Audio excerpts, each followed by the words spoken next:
Hello everyone, welcome back to another episode of r/JustNoMil. In today's episode, Vaccinated Infant, MIL now can't be alone with me. How do I get out of a family vacation with in-laws? MIL called us nasty for not circumcising our son. Before we get started, make sure to subscribe so you will never miss a video. So let's get started. Vaccinated Infant, MIL now can't be alone with me. My MIL has a deliberate habit/tactic of saying absolutely ridiculous things to me when no one else is around. Until last week, I won't have anyone breaking up my family was in the #1 spot.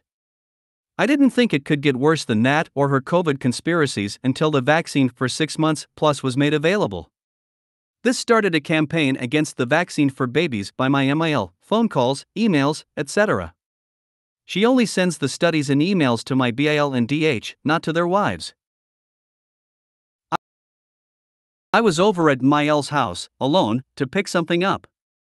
MIL asked me if I was going to vaccinate LO and I said, yeah, we're going to talk to his pediatrician, thinking this would be sufficient.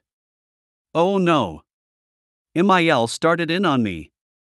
She started telling me not to do it, all the studies are falsified, kids disappeared, kids are maimed, Pfizer is covering it up, etc. The usual. Then she started telling me about her background, her BA in math, 1978 or something, and how smart she is and how she knows studies, how controlling her parents were, how she didn't leave the Midwest until she married my FAL, and how she was the youngest project manager at an investment firm on Wall Street before she quit to become a SOM.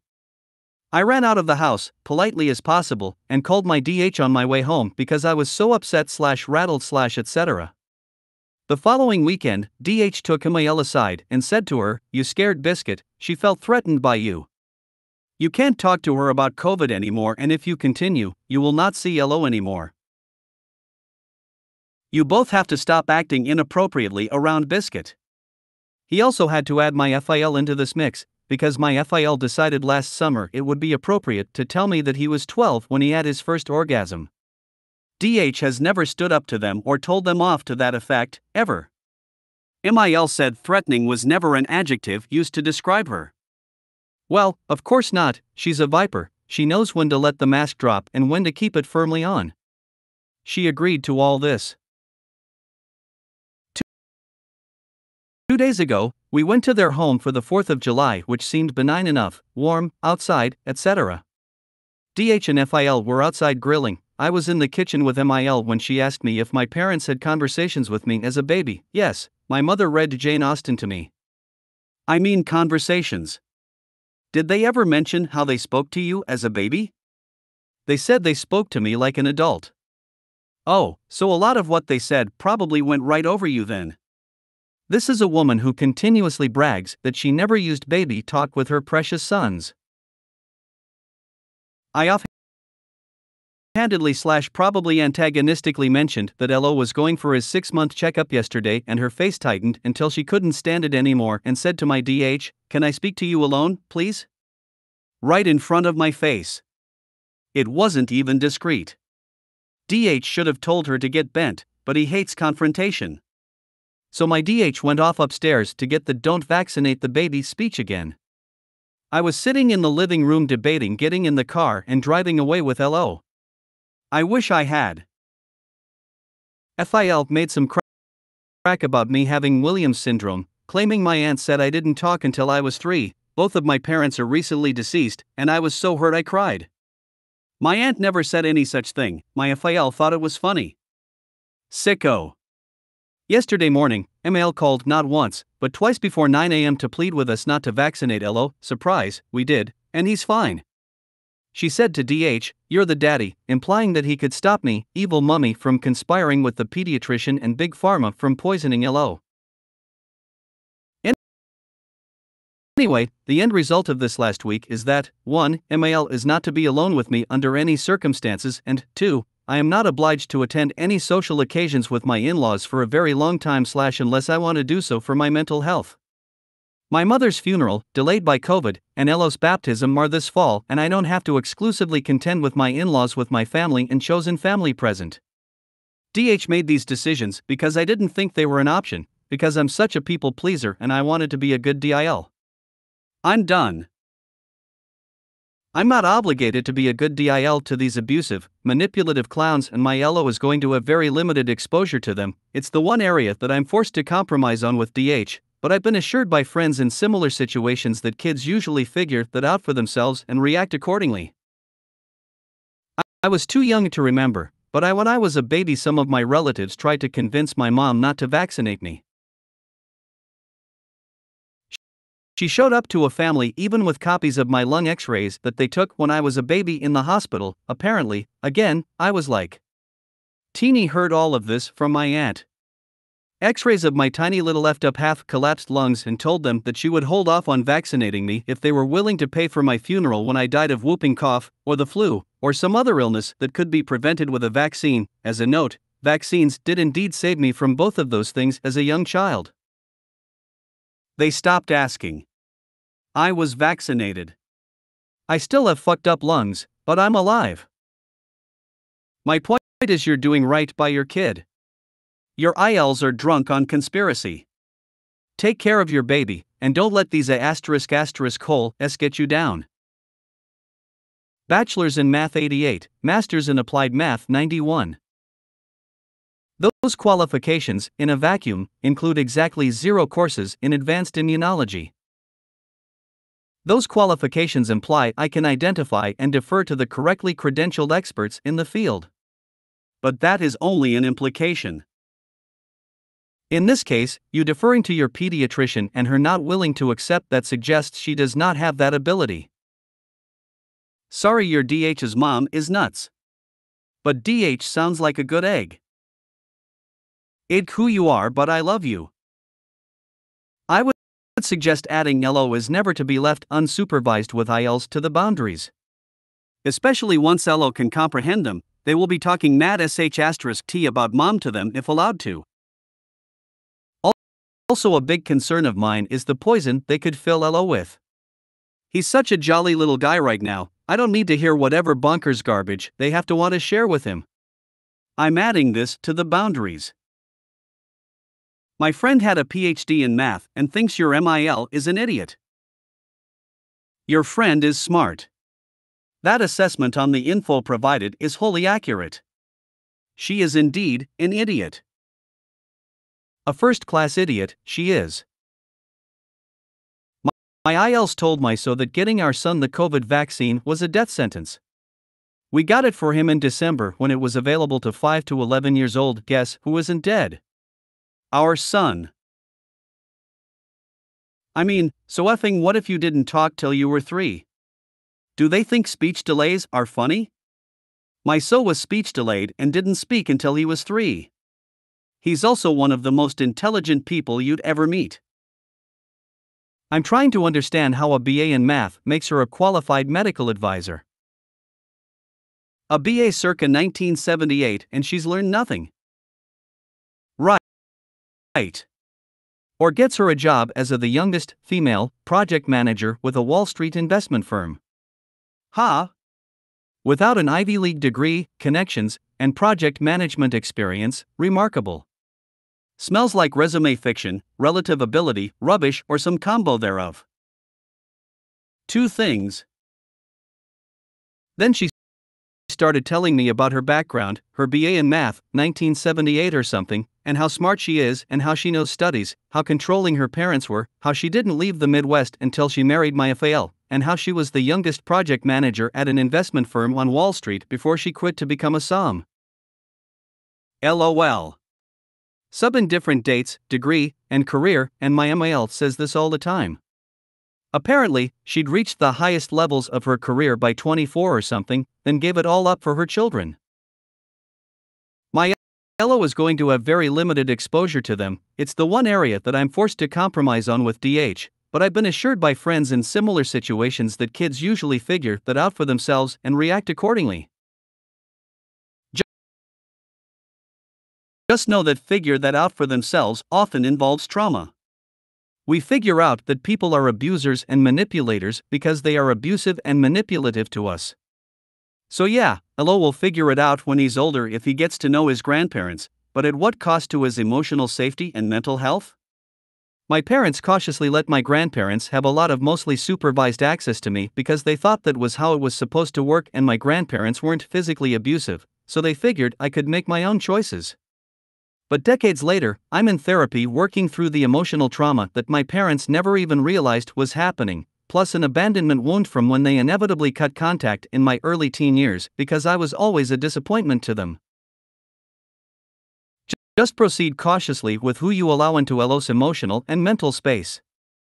It's precious territory that they rely on you to defend.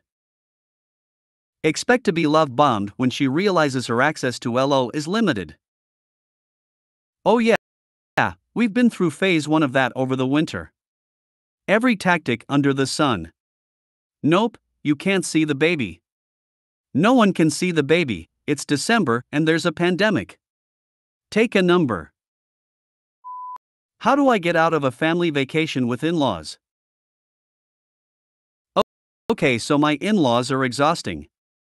Especially MIL. In the 5 years since I have been with DH, there has been only one singular family get-together that has not ended in drama. 1. The others are always filled with some sort of drama/tantrum/screaming fit from MIL. FIL, BIL and DH are all deep in the fog and have basically spent their whole lives learning that it is not in their best interests to have their own feelings/opinions on a situation, and life is easier if you placate her. I can't handle her anymore. She's emotionally manipulative and overbearing, and when someone actually has the guts to tell her she is wrong, she will cry and be the victim and pull the whole "oh poor me, what have I done wrong as a mother to deserve such an ungrateful family?" It's an endless cycle.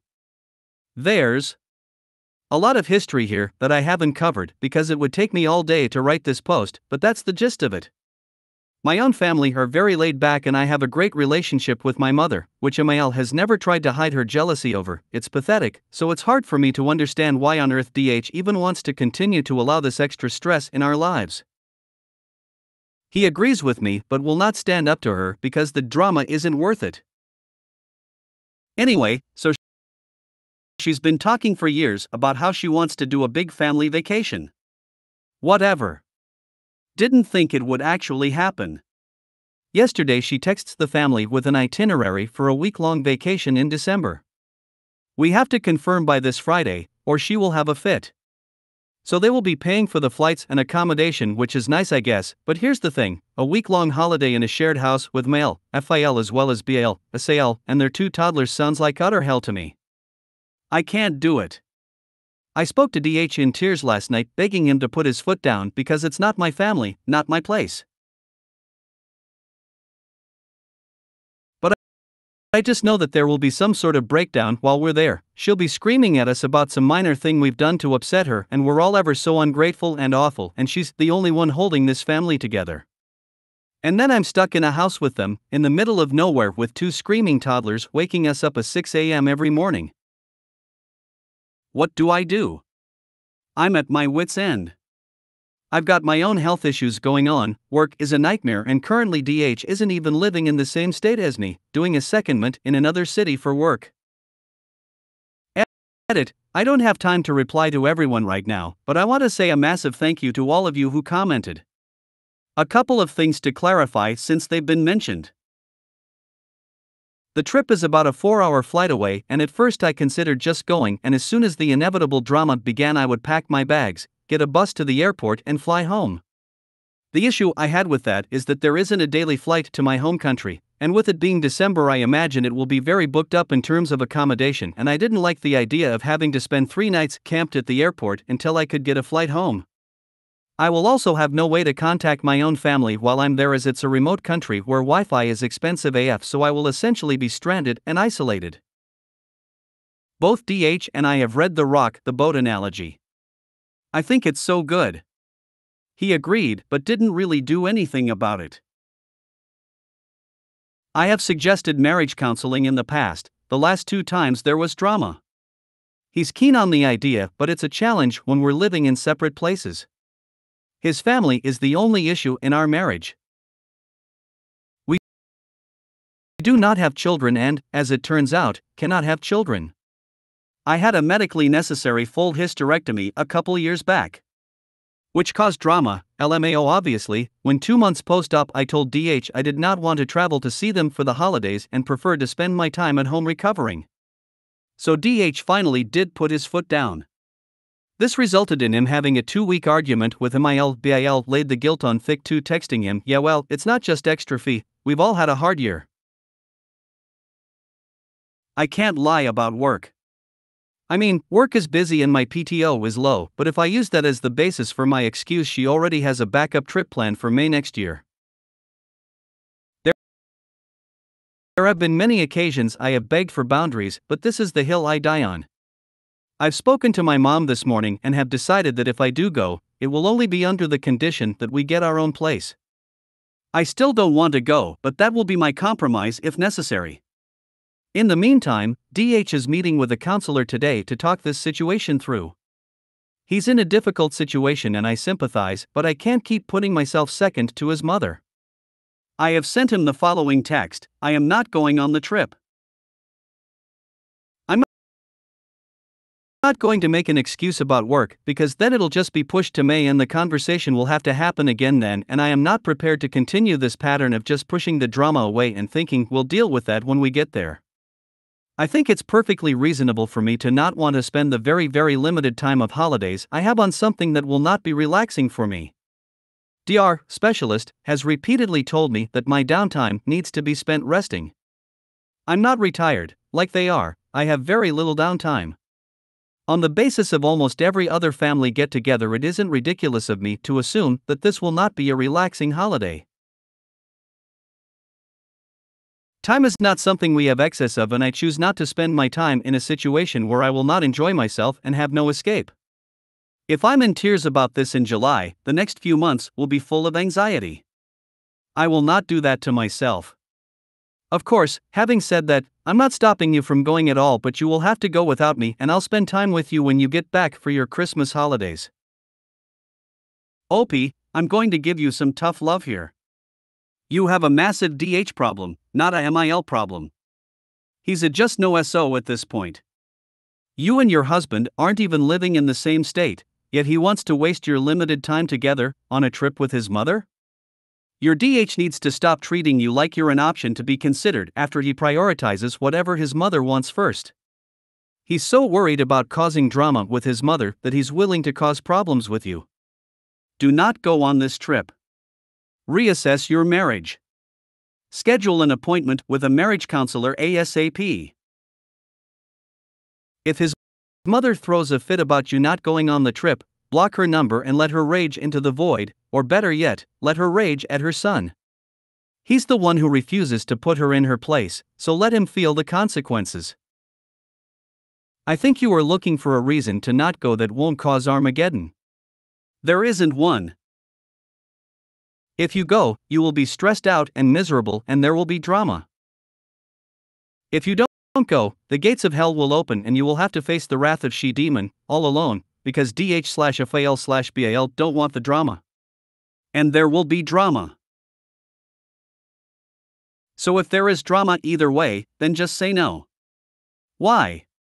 You will be asked. You can make up some excuse or you can tell the truth. I lean towards the truth. She-demons don't scare me because they are really just bitter hags with no real power except what they are given. And I don't give them 1 ounce of power. You should handle it the way you are comfortable with.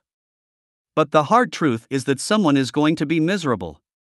Why does it have to be you, again? Go and be miserable, or stay and fight for your right to make your own decisions. Tell your DH you aren't going, he can go if he wants. Then response to MIL, sorry, MIL, I won't be able to make it, all of my time off is spoken for. Or if you're SAHW, say I'm sorry, I can't make it, I have plans that week that can't be shifted. I hope you send me a lot of photos so I can still feel like I'm with you. Make plans with your mom. Sign up for an intercession class at a local college. Invite a friend to visit. just be busy doing something else. Or you could be honest. Sorry, a week of togetherness at a remote location is too much, since family gatherings tend to end in screaming. If you guys want to plan a long weekend somewhere first, I'd be willing to give that a try. If we can have a shorter, closer to home trip that doesn't end in tears, I'd be more open to conjuring a longer vacation in the future. What do you have to lose? DH, I will not be attending that gathering. I'd love it if you'd spend your vacation time with me, but I won't be spending mine with your family. Just because he decides to walk on eggshells for her, doesn't mean you have to. Tell your JustNoMil that you're not going. You don't have to explain yourself, and if so feels that an explanation is needed, he can give one to her. He knows how she is, and accepts her bad behavior, but that doesn't mean that you have to go along with that. Good luck, OP. Agreed. Just because everyone else accepts her behavior, you do not. Drama isn't worth it. Ask him why he doesn't see his own happiness and peace as worth it, and by extension your own. DH, I cannot do it. I simply cannot. I will tell her. Mind you, I will not allow her to spit on me. She's an adult, she can manage her own disappointment however she wishes. She can scream, cry, tantrum, spread rumors about me. I don't care. Her reaction is not my problem. My responsibility is to RSVP by Friday. And my answer is NO. If you wish to go, feel free. But I know my limitations, and this is going to cause me anxiety on a massive level, and I am not willing to submit myself to this medical issue. Do not have kids with this dude. MIL called us nasty for not circumcising our son. When my husband and I found out we were having a boy, we said we would 100% circumcise him. Well, we did research and decided against it even though my husband is circumcised. When my SAL and BIL met my son, the first thing they asked was how the circumcision went, and we told them we decided against it. They didn't say anything, but they made a face of disgust to each other and walked away. Almost 6 months later, my MIL called me and told me she couldn't hold it in anymore, but we are disgusting and unclean for not circumcising him. My husband told her he wishes she didn't do that to him and that we are doing what's best for our son. She said he would constantly get infections, her dad hates that he's not circumcised, and everyone finds our choice bothersome. My husband simply said, my child's genitals is no one's business, and we will explain to him how we wash our parts when the time comes, just like my wife would explain to our daughter how to do so. I think we're going to keep our distance for a while because this is absurd. And hung up. He proud because he could never stick up to his mom until now.